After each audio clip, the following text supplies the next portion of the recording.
Ihr stellt beim Fiederangeln fest, dass eure Fiederrute im Drill zu steif ist und ihr dadurch Fische verliert oder umgekehrt zu weich ist und ihr nicht präzise werft oder den Anschlag nicht richtig durchbekommt. Ihr überlegt euch sogar eine andere Rute zuzulegen. Das müsst ihr aber nicht unbedingt. Hier könnt ihr Geld sparen. Mehr dazu nach dem Trailer.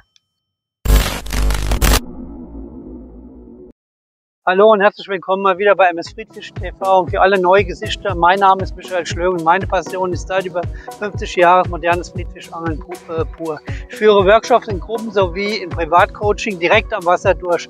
Wer gerne hierzu Interesse hat, der kann mir gerne eine E-Mail schreiben. Nun Film ab.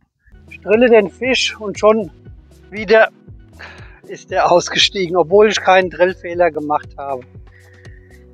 Diese Situation habe ich schon so oft von Anglern nach der Session gehört. Meist ist eine nicht abgestimmte Ausrüstung schuld.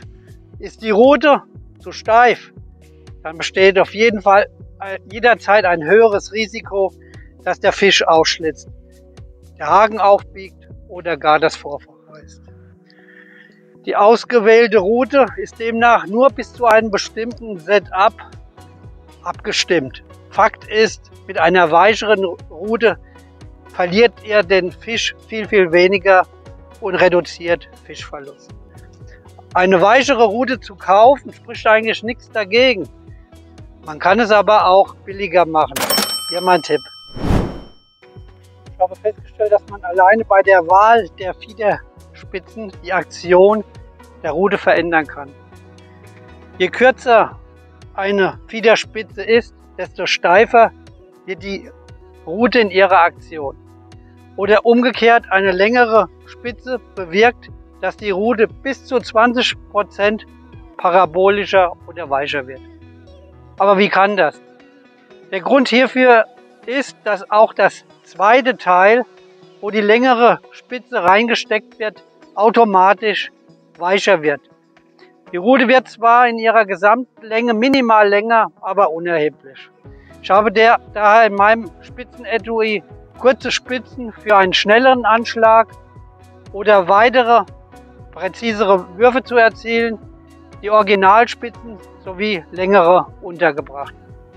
Hier im Beispiel habe ich eine Rute mit 2,4 mm Schaftdurchmesser oder Inneneinschub am zweiten Teil.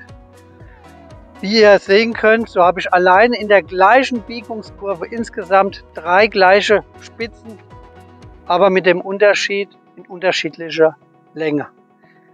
Die Original 1 Unze Carbon ist 54 cm lang, die lange ist 64 cm lang, sowie die kurze beträgt die Spitze 46 cm. So kann ich je nach Einsatzgebiet meine individuelle Drillkurve selbst festlegen. Allein die nur 10 cm längere Spitze gegenüber der Originalen erzeugt von meinem Gefühl, dass die gesamte Rute um ca. 15 bis 20% weicher wird und eine 8 cm kürzere gegenüber der Originalen ca. 10 bis 5% um Steifigkeit gewinnt. Es werden von vielen Herstellern unterschiedliche Spitzen im gleichen Schaftdurchmesser angeboten und sind somit untereinander kompatibel. Ist das nicht der Fall? Hier oben in der Infokarte findet ihr den Film, wie man sich schnell Spitzen aufdickt und passend macht. Ich bin mir nicht 100% sicher, ob gerade Anfänger das Feeling merken, aber alte erfahrene Hasen merken dies sofort, ob die Rute dadurch weicher wird oder nicht. Was meint ihr dazu? Habt ihr auch schon solche Erfahrungen sammeln können oder kauft ihr euch gleich eine andere Rute? Schreibt es mir einfach unten in die Kommentarleiste. Ich antworte gerne. Ich hoffe, der Tipp hat euch gefallen. Gerne könnt ihr mir ein Like spendieren. Ich sag mal wieder Danke fürs Zuschauen und bis zum nächsten Filmchen. Euer MS.